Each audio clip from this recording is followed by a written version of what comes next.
မင်္ဂလာပါ Essential Skill for Teenager Channel ကနေပြန်လဲကြိုဆိုလိုက်ပါတယ်အရင် episode မှာတော့ graphic design ကိုလွယ်လွယ်ကူကူလေ့လာဖို့ဆိုရင် Canva ကိုအသုံးပြုလို့ရတယ်ဆိုပြီးတော့ပြောခဲ့တယ်ပေါ့နော်ဒါဆိုရင် Canva ကဘာလဲဘာတွေလုပ်လို့ရလဲဒီမျိုးကိုဖြေရမယ်ဆိုရင်တော့အစုံလုပ်လို့ရတယ်ဥပမာပြောရရင်ကိုယ့်ရဲ့ကိုယ်ပိုင်စီးပွားရေးအတွက်ကိုယ်ပိုင် brand အတွက် logo ဆွဲမလား business ကထုတ်မလား social media Facebook TikTok Instagram မှာ post တင်ဖို့ graphic design လာလေးတွေနဲ့ဒါမှမဟုတ် video အတူလေးတွေပါထုတ်မလားစိတ်ကြိုက်သုံးလို့ရတယ် okay Facebook မှာ post မတင်ခြင်းလမ်းမှာသွားဝေခြင်းနဲ့ဆိုရင်လည်းကိုယ့်ရဲ့စီးပွားရေးလုပ်ငန်းအတွက် flyer တွေ pamphlet တွေဒီလက်ကမ်းစာဆောင်တွေကို Canva နဲ့ထုတ်လို့ရတယ်ပြီးတော့မင်္ဂလာဆောင်ဖိတ်စာစိုင်းပင်ပွဲဖိတ်စာမွေးနေ့ဖိတ်စာအစုံထုတ်လို့ရတယ် post card လေးတွေကိုယ်ပိုင် sticker လာလေးတွေအကုန်ထုတ်လို့ရပါတယ်ပြီးတော့အလုပ်လျှောက်တဲ့နေရာမှာသုံးတဲ့ CV တွေ portfolio တွေကိုလည်း professional ဆန်ဆန်လေးဖြစ်ချင်တယ်ဆိုရင် Canva နဲ့ပြင်လို့ရတယ်ပြီးတော့ Canva ကကျောင်းသူကျောင်းသားတွေအတွက်ရော office worker တွေအတွက်ရောအရင်အသုံးသေးပါတယ်ဘာလို့လဲဆိုတော့အဲ့ဒီမှာ theme မျိုးစုံနဲ့ presentation slide ပြင်လို့ရမယ် template လာ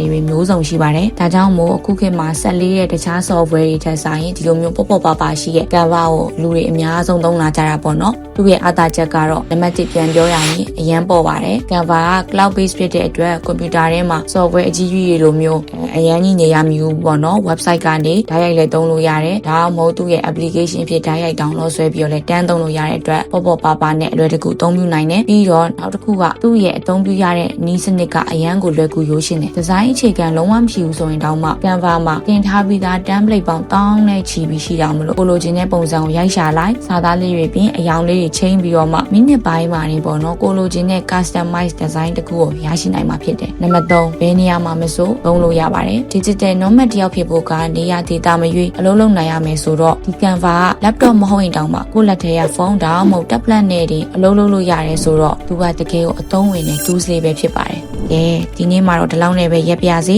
နောက် episode မှာတော့ Canva အကောင့်ဖွင့်နည်းနဲ့တခြားအခြေခံအသုံးပြုနည်းလေးတွေကိုဝေမျှပေးသွားတော့မှာမလို့ stay tuned ဆက်လက်စောင့်ကြည့်ပေးကြပါအောင်နော်